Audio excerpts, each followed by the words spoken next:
BFM Patrimoine, l'émission 100% placement sur BFM Business. Investir dans une PME, c'est un choix vertueux qui permet de financer directement l'économie réelle. C'est également une stratégie fiscale, puisqu'évidemment cet investissement permet de réduire son impôt sur le revenu. On va en parler avec Benoît Lombard, associé gérant chez Vita.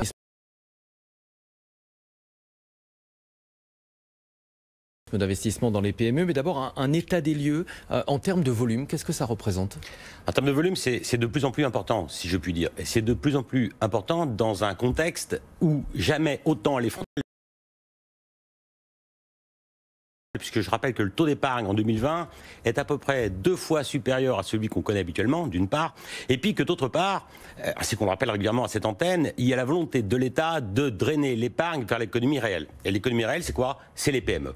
Les PME, ça représente à peu près un investissement l'année dernière de l'ordre de 20 milliards d'euros investis dans les fonds propres des entreprises ou à l'occasion de capital risque ou à l'occasion de capital développement. C'est une hausse, je crois, de 12% par rapport à exactement. 2018. Hein. Donc, et on voit cette tendance se dessiner car le rendement des investissements qui sont faits dans les PME est 2 fois supérieur à celui qu'on peut retrouver dans l'immobilier depuis ces 10 dernières années. Alors le record, celui qui est le grand gagnant de l'investissement, c'est le private equity, l'investissement dans les PME. Quand on parle d'investissement, évidemment, on s'intéresse au rendement. C'est rentable d'investir dans une entreprise par rapport à d'autres supports, je pense notamment à l'immobilier? Tout d'abord, c'est risqué. Donc il faut mobiliser d'abord son épargne sur une durée qui est relativement longue. La rentabilité est supérieure à 10%, je disais, donc ces 10 dernières années. Depuis 33 ans, depuis qu'on a des indicateurs en la matière, depuis 1987, on est à plus de 11% de rentabilité. Et là encore, c'est le recordman de la rentabilité, l'investissement dans les PME. Pour peu que ça soit bien compris.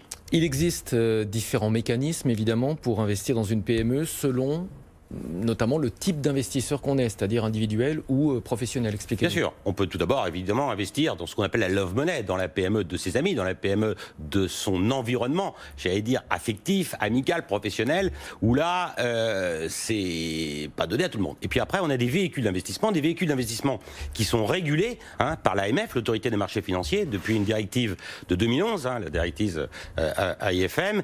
Et puis là, on a ou des fonds communs de placement à risque, dans lequel on investit, avec ou pas un avantage fiscal à l'entrée ou à la sortie, on en parlera, ou bien évidemment directement dans le cadre d'un mandat de gestion qui peut donner à une société de gestion qui fait du private equity. Alors on va en parler justement, puisqu'en termes de stratégie, certains investissements proposent un avantage fiscal immédiat, d'autres à la sortie, et là encore c'est une question de stratégie fiscale. Bien sûr, il y a 2 catégories de fonds communs de placement à risque. Il y a les fonds communs grand public, si je puis dire, non professionnels, et on connaît depuis 1997, je crois, les FCPI, fonds communs de placement de l'innovation. Depuis, dans les années 2000, les fonds d'investissement de proximité qui donnent une carotte fiscale à l'entrée, dont on parlera.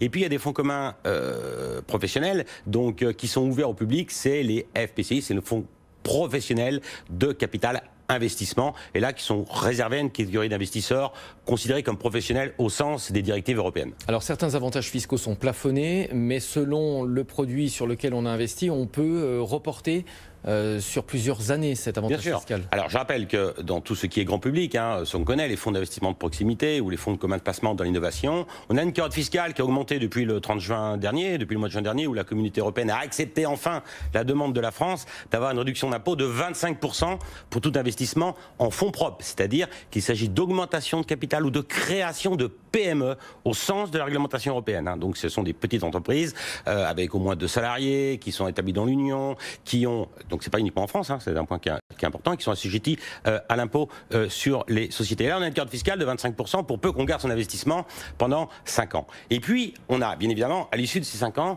puisque c'est la catégorie des fonds communs de placement à risque, une exonération d'impôt sur le revenu. Et je rappelle sur la plus-value. Sur la plus-value.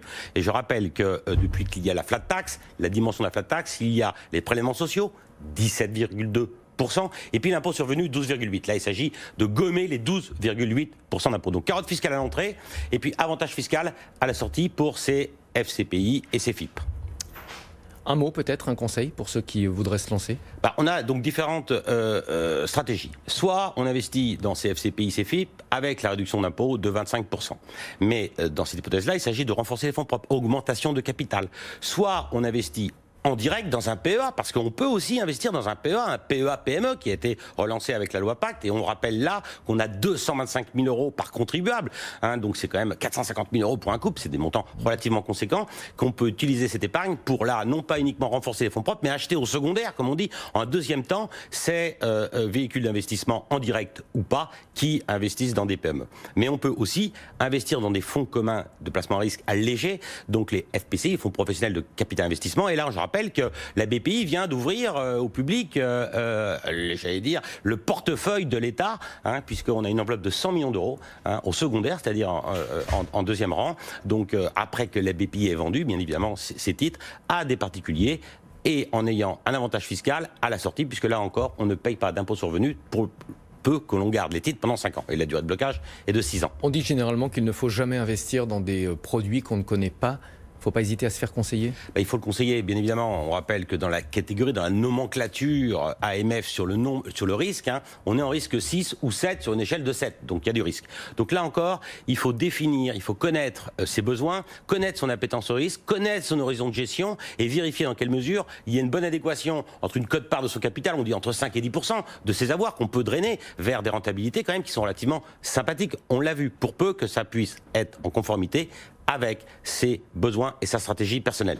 Merci beaucoup, Benoît Lombard, associé gérant chez Vitam MFO.